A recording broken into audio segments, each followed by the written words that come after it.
আজকে আপনি সভাপতি থাকা অবস্থায় এই ফুলবাড়িতে যদি কোনো চাঁদাবাজি না থাকে, আপনার কাছে অনুরোধ, শহীদ জিয়ার নামে জনাব তারেক রহমানের নামে যে দল বিএনপি, আজকে আমাদের নেতা জনাব তারেক রহমান চেয়ারম্যান, এই দলের নামে কোন চাঁদাবাজি চলতে পারে না, দখলবাজি চলতে পারে না, বালুমহল দখল চলতে পারে না, মানুষকে অন্যায় কষ্ট চলতে পারে না, থানায় কন্ট্রাক্ট চলতে পারে না, উপজেলা নির্বাহী অফিস দখল চলতে পারে না, পুকুর দখল চলতে পারে না।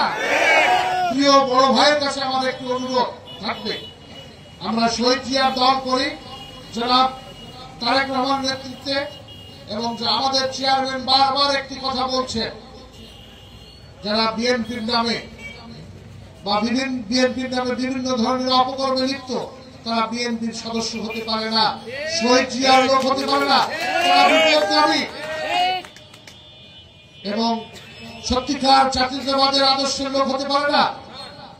তাই উনি আজকে থেকে, আমি যদিও সবসময় আগে থেকে আসছে না, 8 মাস থেকে ওনাকে আমি সভাপতি বলতাম, আপনারা হয়তো লক্ষ্য করবেন বিভিন্ন সবসময় আমি কোন সময় ওনাকে কিন্তু সভাপতি ছাড়া কোন সময় সম্বোধন করিনি।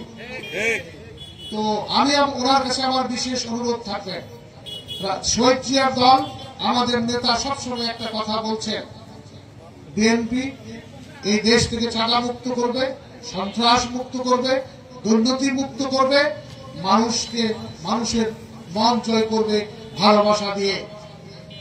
তাহলেই তো আমরা শহীদ জিয়ার দল করি।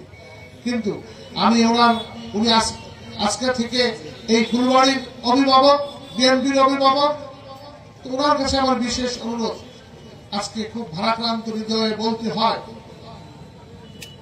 অনেক সময় অনেক কথা কানে আসে যেটা সত্যি ব্যথিত লাগে। আমরা শহীদ জিয়ার নামে স্লোগান দিলাম, কিন্তু মানুষকে কষ্ট দিলাম, মানুষের কাছে অন্যায় করলাম, এটা শহীদ জিয়ার দল না। শহীদ জিয়া এই দেশের মানুষকে ভালোবেসেছেন, মানুষের জন্য কাজ করেছেন। আমাদের দেশের নেত্রী বেগম খালেদা জিয়াও এদেশের জন্য কাজ করেছেন। আমাদের নেতা জনাব তারেক রহমান, উনি বারবার বলছেন বিএনপি সরকার গঠন করলে 31 দফা বাস্তবায়িত করা হবে এবং বাংলাদেশ হবে একটি মানবিক বৈষম্যহীন রাষ্ট্র।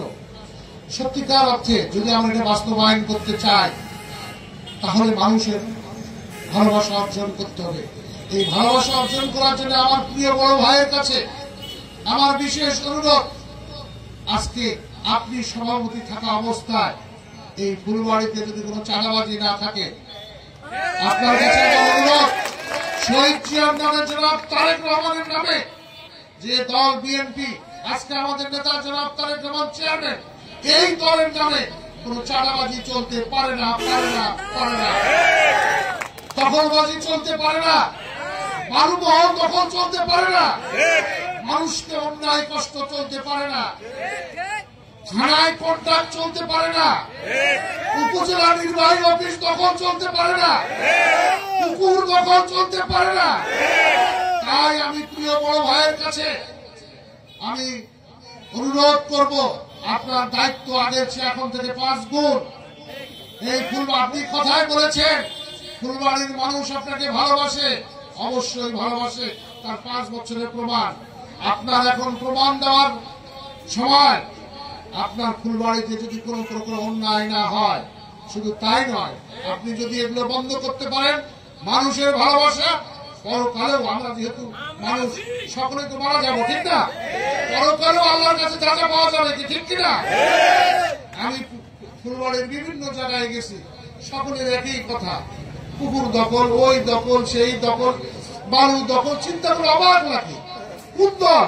যে দল শহীদ জিয়ার দল, তারেক রহমানের দল, দেশনেত্রী বেগম খালেদা জিয়ার দল, যে নেত্রী বিনা বিচারে 7 বছর জেল করলেন, কিন্তু অন্যায়ের কাছে মাথা নত করেননি।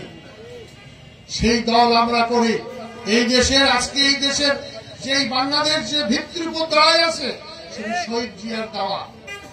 কিন্তু দুঃখ ভারাক্রান্ত হৃদয়ে বলতে হয়, কিছু আমাদের বিপদগামী ভাই আমাদের এই দলের মান সম্মান নষ্ট করছে।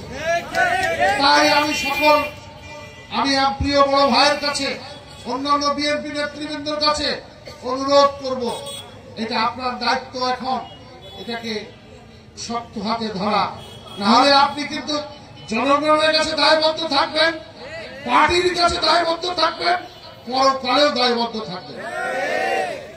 কি ঠিক কিনা? তাই প্রিয় বড় ভাই, এবং শুধু তাই নয়, আপনার উচিত হবে এখন থেকে প্রশাসনের সাথেও কথা বলা, কারণ এসব বন্ধ করতে হবে। শহীদ জিয়া দল করি আমরা, আমাদের নেতা যিনি স্লোগান দিচ্ছে বাংলাদেশকে আমরা তৈরি করব পুরো দারিদ্র্যমুক্ত বাংলাদেশ, বাংলাদেশ হলো একটি মানবিক বাংলাদেশ, তাহলে কি সম্ভব হবে এসব করলে? আমাদের কাছে জনগণ মুখ ফিরাই দিবে না? আমাদের নেতা কি বলেছে? মানুষের মন জয় করতে হবে ভালোবাসা দিয়ে, ভয় ভীতি দেখে নয়। সত্যিকার যদি ওনার নেতৃত্ব মানি, তাহলে ওনার কথা আমরা ধরবো। উনি বারবার বলছেন, কি বলছেন না? আমি কি কোনো বাড়ার কথা বলছি? একটা শব্দ বলছি? আমার কথায় যদি কোনো ভুল হয় মাফ করবেন, আমি কিন্তু আমরা চাই ফুলবাড়ির শান্তি।